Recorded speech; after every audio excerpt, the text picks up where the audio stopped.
Hello বন্ধুরা, আপনারা সবাই কেমন আছেন? আশা করব আপনারা সবাই খুবই ভালো আছেন।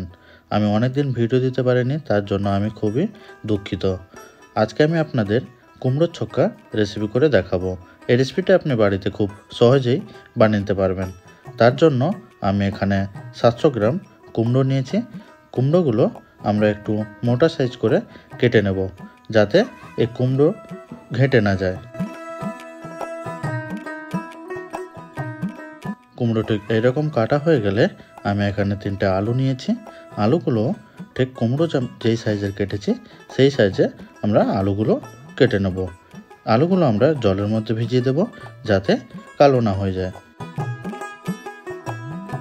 এই কুমড়ো ছক্কা রেসিপির জন্য আমি এখানে অর্ধেক নারকেল কুড়ো নিয়েছি, 15 গ্রাম চীনাবাদাম এবং 15 থেকে 20 গ্রাম আমরা কাঁচা ছোলা নিয়েছি।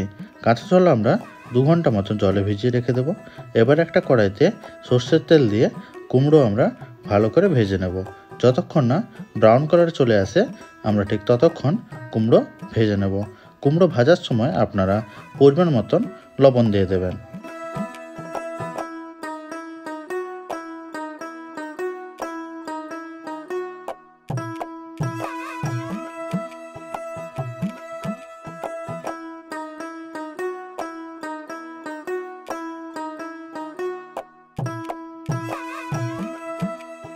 কুমড়ো ঠিক এইরকম লাল এবং ব্রাউন কালার ভাজা হয়ে গেলে আমরা একটা পাত্রে তুলে রাখবো।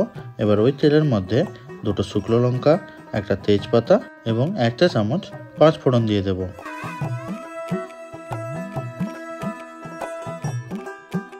তেলের মধ্যে লঙ্কা ভাজা হয়ে গেলে আমরা যে আলুগুলো কেটে রেখেছিলাম সেই আলুগুলো তেলের মধ্যে দিয়ে দেব। দিয়ে ভালো করে আলুগুলো ভেজে নেব। আলু ভাজার সময় আপনারা অবশ্যই পরিমাণ মতন লবণ দিয়ে দেবেন।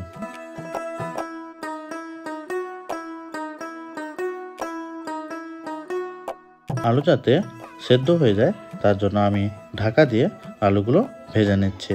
এবার আমরা যে কাঁচা ছোলা ভিজিয়ে রেখেছিলাম সেই কাঁচা ছোলা এর মধ্যে দিয়ে দেব।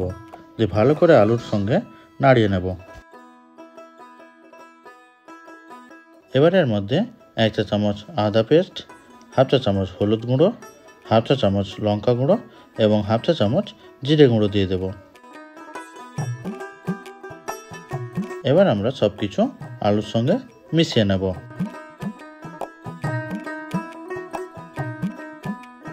মশলা যাতে পুড়ে না যায় তার জন্য আপনারা অল্প পরিমাণ জল দিয়ে দেবেন। যে সব কিছু একবার ভালো করে নাড়িয়ে নেবেন।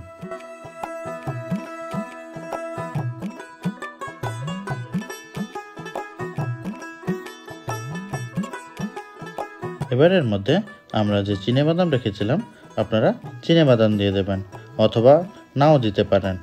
সব কিছু মেশানো হয়ে গেলে আমরা যে কুমড়োগুলো ভেজে রেখেছিলাম এবার এর মধ্যে ভেজে রাখা কুমড়োগুলো দিয়ে দেব। যে সব কিছু একবার ভালো করে মিশিয়ে নেব।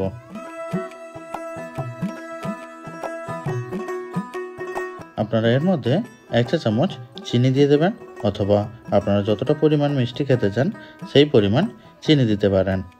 সব কিছু মিশিয়ে নেওয়ার পর আপনারা 5 থেকে 7 মিনিট ঢাকা দিয়ে কুক করে নেবেন। আলু ভালো করে সেদ্ধ হয়ে যাওয়ার পর আমরা যে নারকেল কুড়ো রেখেছিলাম সেই নারকেল কুড়ো এর মধ্যে দিয়ে দেব। আপনারা যখন তরকারি নামাতে যাবেন সেই সময় 1/2 চা চামচ গরম মশলা গুঁড়ো দিয়ে দেবেন।